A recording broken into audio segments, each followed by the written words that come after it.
안녕하세요. 유튜아TV입니다. 오늘도 몇 가지 뉴스를 통해서 여러분들과 투자에 대한 아이디어를 공유해 볼 테니까요. 끝까지 시청 부탁드리겠습니다. 오늘은 정말 멘탈을 붙잡기 힘든 하루였어요. 코스피가 기어코 3000포인트 선을 깨면서 급락했습니다. 오늘 개인 투자자가 코스피에서 무려 1조 7천억 원을 사들이면서 고군분투했지만 외국인이 1조 4천억 원이 넘는 물량을 출회하면서 3% 급락한 2976포인트의 장을 마쳤습니다. 요새 개인 투자자분들 보면 정말 전장에서 힘겹게 외로운 싸움을 계속 하시고 있는 것 같아요. 고객 예탁금이 어제 다시 70조 원을 돌파를 했는데 이 엄청난 자금을 가진 이 투자자분들이 국내 증시를 떠받치고 있다고 해도 과언이 아닙니다. 이게 얼마나 많은 거냐면요. 작년 이맘때 고객 예탁금이 30조 원 수준이었습니다. 오늘은 큰 하락이 나왔지만 올해 증시의 흐름에 이 엄청난 고객 예탁금이 어떻게 작용할지 기대가 됩니다. 최근 들어서 외국인들은 전날 제롬 파월 미 연준 의장이 경제가 회복되려면 아직 멀었다라고 발언을 하면서 주식시장에서 빠르게 발을 빼고 있는 모습이고, 기관 투자자분들은 이 갖고 있는 물량이 얼마나 많은 건지 몰라도 정말 매일 팔고도 팔 물량이 남아 있으신 듯 해요. 아무래도 금요일장이다 보니까 주말 이전에 현금을 보유하려는 투자자분들의 매도세까지 겹쳐지면서 증시가 전반적으로 하락하는 모습이었습니다. 개별 종목들은 3에서 5%대 하락하는 종목이 부지기수였고, 특히 대형주들의 약세가 이어지면서 지수를 끌어내렸습니다.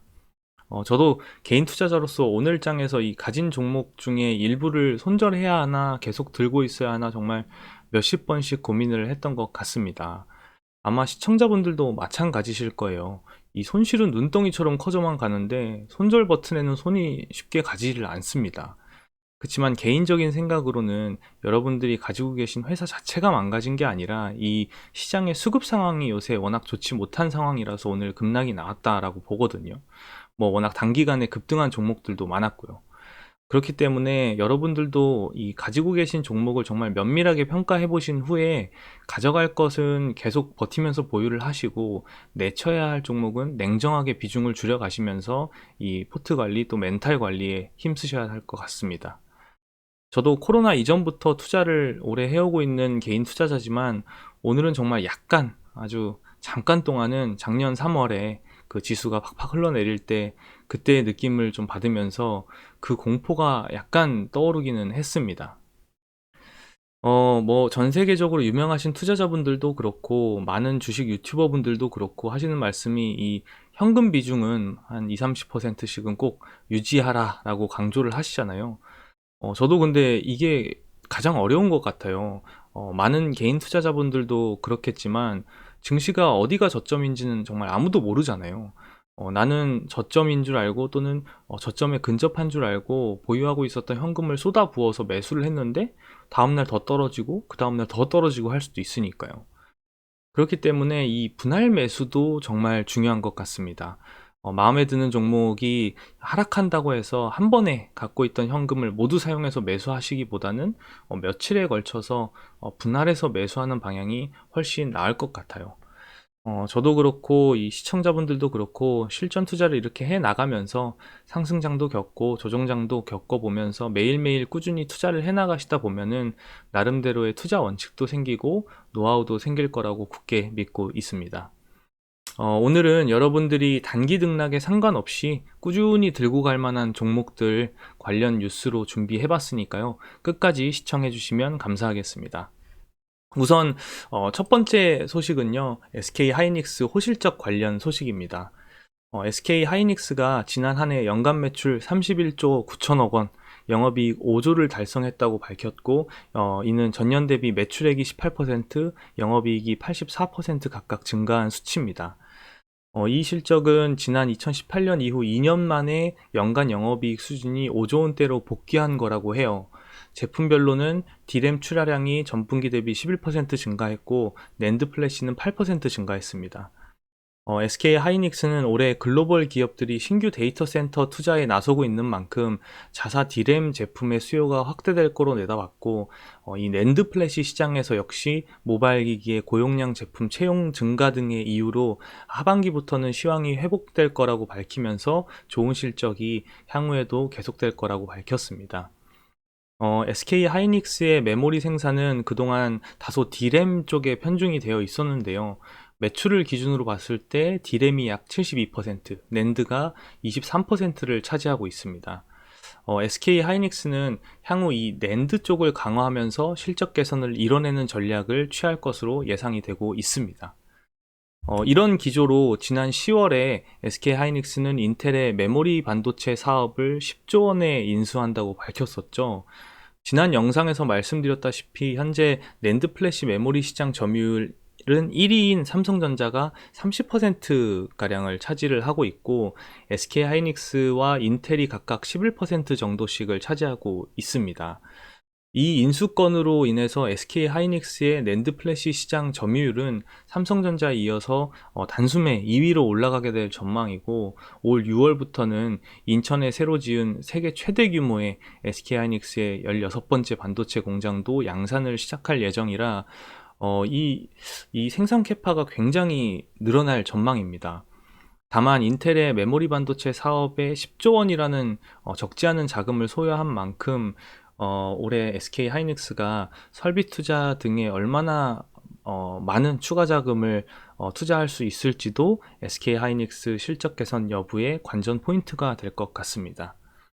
새해 이 반도체 슈퍼사이클을 타고 호실적을 이어갈 만한 이 반도체 관련 종목인 삼성전자와 하이닉스는 그런 의미에서 여러분들이 꾸준하게 단기 등락과는 관계없이 들고 가실 두 가지 종목으로 추천을 드릴 만한 것 같아요. 이건 부족한 저의 어떤 개인 투자자로서의 개인적인 생각이니까요. 투자하실 때 참고만 부탁드리겠습니다. 다음 소식은 자동차 업계 관련 소식입니다. 제너럴 모터스는 2035년까지 휘발유 및 디젤 엔진 자동차의 생산과 판매를 중단하고 이후에는 전기차만 생산하겠다고 밝혔는데요. 이에 따라 전날 미국 시장에서 GM의 주가는 3.45% 상승했습니다. GM의 매출과 수익의 98%가 내연기관차에서 나온다는 점을 감안했을 때는 꽤나 파격적인 소식인데요. 작년 한 해 전 세계적으로 판매된 전기자동차의 대수가 220만 대고, 이게 전체 자동차 판매 대수의 3% 정도의 수준이었는데, 앞으로 10년 뒤인 2030년에는 28% 수준까지 이 전기차에 대한 수요와 판매량이 폭발적으로 증가할 거라고 하니까 이런 기조를 감안한 용단이라고 볼 수가 있겠습니다. 글로벌 자동차 제조업체들은 앞다퉈서 전기나 하이브리드 모델을 출시를 하고 있는데요. 벤츠는 2022년까지 각 기종의 전기나 하이브리드 모델을, 폭스바겐은 2030년까지 각 기종의 전기차 모델을 도입하겠다고 공언한 상황이라서 이제는 어느 업체가 먼저 전기차 라인업을 형성하느냐, 나아가서 얼마만큼 많은 주행 데이터를 축적해서 고도의 자율주행 성능을 구비할 것인지가 굉장히 중요할 듯 합니다. 이와 관련해서 현대차는 올해 4개의 전기차 라인업을 출시하고 2023년까지는 레벨 4급 도심 자율주행 서비스 상용화를 목표로 하고 있습니다. 이를 위해서 올해 8조 9천억 원을 투자하면서 세계 시장에서 전기차 점유율을 높여간다는 방침인데, 2022년 출시되는 양산차에는 운전자가 운전대를 잡지 않아도 주행 가능한 레벨 3 수준의 자율주행 기술을 선보인다고 하니 현대차에겐 올 한 해가 굉장히 중요한 한 해가 될 것 같습니다. 정말 이 자율주행차나 전기차와 같은 이 미래차는 배터리부터 시작해서 운영체제, 5G 네트워크, 센서, 충전소 인프라 등등 이 파생되는 경제 효과가 엄청날 것 같아요. 여러분들도 이 미래차 관련해서는 현대차뿐만 아니라 어제 협업을 발표한 삼성부터 LG화학, SK이노베이션 등등 이 관련된 회사들도 꼭 눈여겨보시면서 반도체 사이클과 더불어서 전기차 슈퍼사이클을 대비하셔야 할 것 같습니다. 현대차는 오늘 기관과 연기금이 각각 298억 원, 268억 원을 순매도하면서 4% 급락한 22만 9천 원의 거래를 마쳤네요. 최근 많이 급등한 현대차인 만큼 이런 안 좋은 시장 수급일 때도 이 많이 떨어지는 모습이지만, 앞서 말씀드린 전기차 슈퍼 사이클을 기대하시는 투자자분들은 장기적인 호흡으로 이 현대차를 비롯한 뭐 LG화학, SK이노베이션, 뭐 삼성 SDI 등등 2차 전지 관련된 종목까지 눈여겨보시면서 꾸준히 보유해 나가시는 게 좋을 듯 합니다. 오늘 한 주를 마무리하는 날이었는데요. 시장이 많이 좋지 못해서 힘이 빠지신 분들도 많이 계실 거예요. 저도 오늘 하루 시장이 빨리 끝났으면 좋겠다라는 바람으로 한 시간 정말 고통 속에서 보낸 것 같은데, 이럴 때일수록 더 냉철하게 보유하고 계신 종목들 판단하셔서 앞서 말씀드린 것처럼 계속 함께 하실 종목은 남기시고, 이 회사는 사실 좀 아닌 것 같은데 하는 종목은 빠르게 정리해 나가시면서 합리적인 투자를 계속해 나가시길 바라겠습니다. 이번 한 주도 너무 수고 많으셨고요. 끝까지 시청해 주셔서 감사합니다. 구독, 좋아요도 나가시기 전에 잊지 말아주세요. 다음 영상에서 봬요. 안녕.